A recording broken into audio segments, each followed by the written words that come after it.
advance of everything today and take care and leading on our response.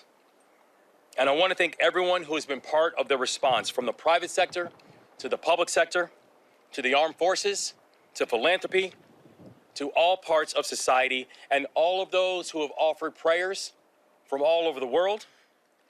I want to let you know that your prayers have been felt. All who have offered kind words, I want to say that your kind words have been heard. And also, I want to thank Trade Point Atlantic. This horrific human tragedy was also an economic catastrophe. In the early hours, it was Trade Point who said, "Let us help." The Port of Baltimore is one of the busiest ports in the world, and the collapse of the Key Bridge has shut down vessel traffic to the port.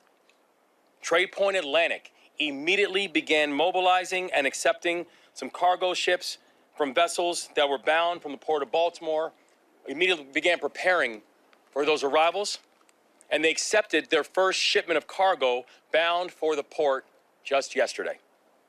We will continue working closely with their team, and we are grateful for their support and grateful for their leadership. Now, today, I will provide updates on the 4 directives I've issued to our team. As a reminder, the directives are: first, we need to continue to focus on recovery because we have to bring a sense of closure to these families.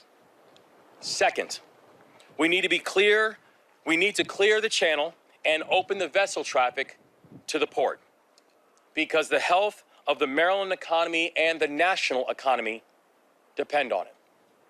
Third, we need to take care of all the people who have been affected by this crisis.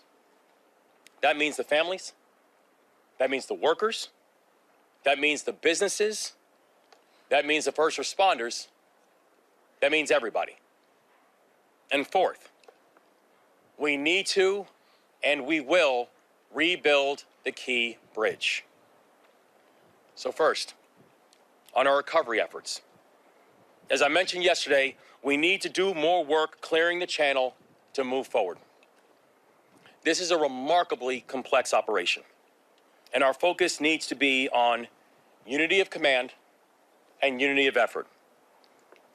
Every morning, we have a unified command briefing, which includes State Police, the U.S. Coast Guard, the Army Corps of Engineers, our federal delegation, and other leaders who are central to this mission. Now, during that briefing, Colonel Butler, the superintendent of the Maryland State Police, discussed that the conditions in the water makes it unsafe for divers. But as soon as those conditions change, his divers will go back in the water. Second, on clearing the federal channel and opening vessel traffic to the port. As of this morning, I've been briefed by the Maryland Department of Transportation on clearing wreckage and moving forward.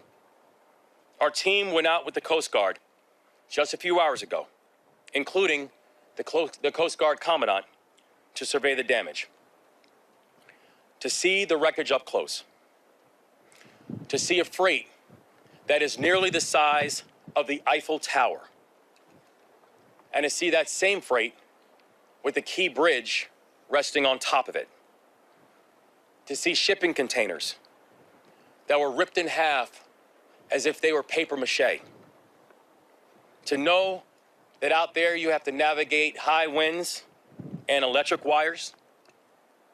To go out there and to see it up close, you realize just how daunting a task this is. You realize how difficult the work is ahead of us. With a salvage operation this complex, and frankly, with a salvage operation this unprecedented, you need to plan for every single moment, and every time you take action to move a piece of wreckage, you understand that that requires you to reassess the situation. So when I led soldiers in combat, I knew that preparation was everything. You do not go into the field of battle without getting the intelligence that you need first. So as the mission continues, you need to stay frosty, you need to reassess, and you need to adapt. That's the mindset the Army Corps is applying with their partners in unified command. We have the best inspectors, the best surveyors, and the best engineers in the world working and setting up and executing a plan of action right here in Maryland.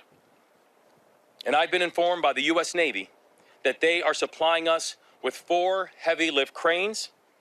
2 have already arrived, 1 arrives tonight, and the 4th is arriving on Monday.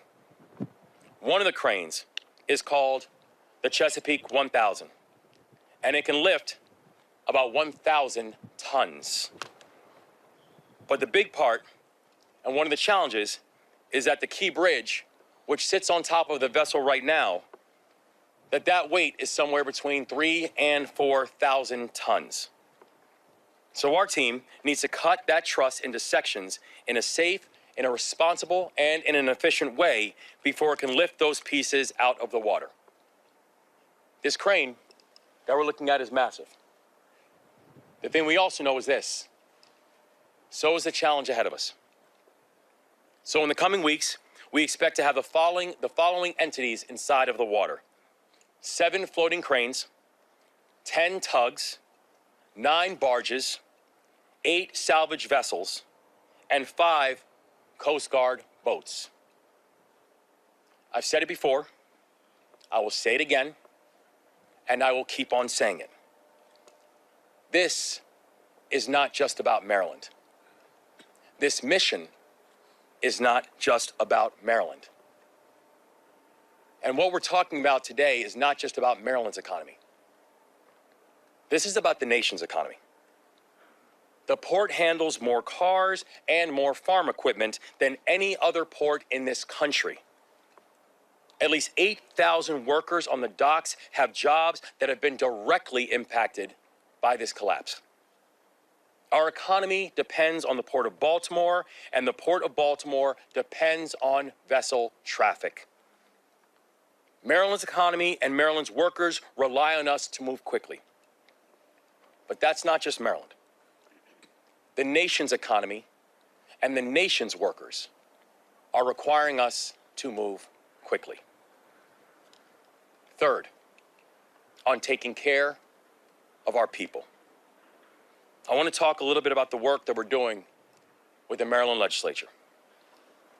I want to thank Speaker Adrian Jones, Senate President Bill Ferguson, and Minority Leader Steve Hershey. They have been in touch with our team since day one. I also want to thank Delegate Luke Clippinger, Senator Johnny Ray Sailing, and other members of the District 6 and District 46 teams. And I want to thank all of the Maryland legislators who have reached out and offered their support. Legislators, frankly, on both sides of the aisle. And I want to thank our federal delegation, too, to include Jamie Raskin, who was here earlier, but unfortunately cannot be here now. But to the members of the Maryland General Assembly, we know this: we are 10 days away from the conclusion of this legislative session, and there is a lot of work to do. The top priority in that work is going to be finalizing our budget. My administration proposed a responsible budget that makes important investments in housing and childcare and environmental protection and transportation. So now it is vital that the House and the Senate find compromise as soon as possible, pass the budget, and provide certainty at this challenging and uncertain time. We also need to ensure that we pass legislation to support the families and the victims of the bridge collapse and everyone else who has been affected by this emergency. I'll be proposing the creation of a permanent state scholarship for the children of surviving spouses of transportation workers who lost their lives on this job. We will continue to push for legislation that seeks to protect workers like the 6 victims of the Key Bridge collapse. I've also asked the General Assembly to ensure that any legislation we work on provides the flexibility our administration needs to support port workers, businesses, and our transportation network. We cannot possibly find every answer to every problem in the next few days before session ends, but we can give the state the ability to respond over the coming months. Fourth, on rebuilding. As I said yesterday, we cannot rebuild the bridge until we have cleared the wreckage. I've always believed that you never learn anything about anybody when times are easy. If you really want to understand someone's mettle, watch them when it's hard. Watch them when it's difficult. Watch them when the stakes are high.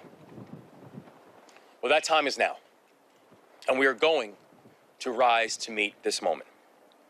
Because we are Maryland tough, and because we are Baltimore strong. So, in this moment, I'm going to hand it off to the U.S. Coast Guard, over to Admiral Gilreath. And then after that, we'll be briefed by Colonel Pinkachin from the Pinchason from the Army Corps of Engineers, the Maryland State Police, the Maryland Department of Transportation, EPA Administrator Ortiz, Congressman Kweisi Mfume, and County Executive Johnny Olszewski. Admiral Gilreath. Thank you, Governor. Thank you, sir. Good afternoon. I'm Rear Admiral Shannon Gilreath, speaking on behalf of the Unified Command. As I mentioned last night, our #1 priority of the Unified Command is to reopen the Port of Baltimore. And to do that, we've broken that into 3 phases. The #1 phase is reopen the shipping channel. #2 is remove the ship.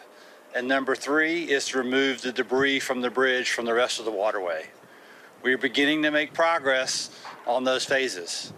In the phase 1, we talked about that we need to do the assessments of the bridge, both above the water line and beneath the water. Those assessments continue. As the governor said, we were out there today and we could see the engineers and the divers and the survey boats out there on the water in these difficult wind conditions, doing their job, doing their work to assess that bridge, to figure out how we can cut it up into the pieces we need to be able to lift. And back at the Unified Command, the governor, the commandant, all the elected officials, they could see those engineers working on those very plans. Engineers from the Army Corps of Engineers, Navy Supervisor of Salvage. We had state engineers there. There were some private engineers helping us, and we had some Coast Guard engineers there. And they're all working diligently to figure out that right plan to be able to break that bridge up